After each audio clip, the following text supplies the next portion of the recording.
Cancer, une irradiation équivalente à 3 scanners pourrait déjà augmenter le risque. L'exposition à de faibles doses de rayonnement équivalent à 3 scanners en une seule fois conférerait déjà un avantage aux cellules potentiellement cancéreuses sur les cellules saines, selon une nouvelle étude.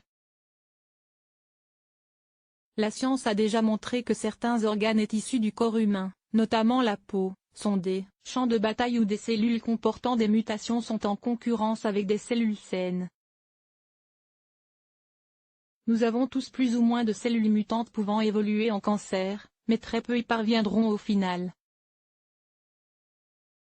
On sait par ailleurs qu'il est possible de ne pas leur faciliter la tâche, en faisant de l'exercice, en mangeant équilibré. D'autres comportements et expositions, comme le tabac ou la pollution, ont en revanche tendance à favoriser la survenue de cancer.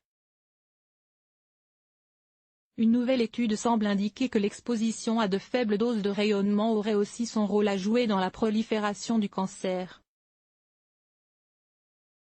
Dans leurs travaux publiés dans la revue Cell Stem Cell, les chercheurs indiquent que l'exposition à de faibles doses de radiation,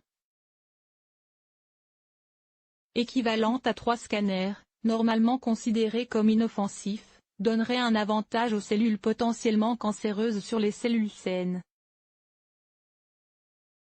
Les chercheurs du Sanger Institute et leurs collaborateurs ont administré aux souris au niveau de l'œsophage une dose de rayonnement de 50 mg, équivalente à 3 ou 4 tomodensitogrammes en une seule fois. En conséquence, les cellules mutantes page 53, modification génétique connue pour être associée au cancer, se sont propagées et ont supplanté les cellules saines. Notre corps est le décor du film La guerre des clones, une bataille sans fin entre cellules normales et cellules mutantes, a déclaré le Dr David Fernandez-Antoran, auteur principal de l'étude. Nous montrons que même de faibles doses de radiation, équivalentes à 3 examens scanners, donnent un avantage aux cellules mutantes, potentiellement cancéreuses.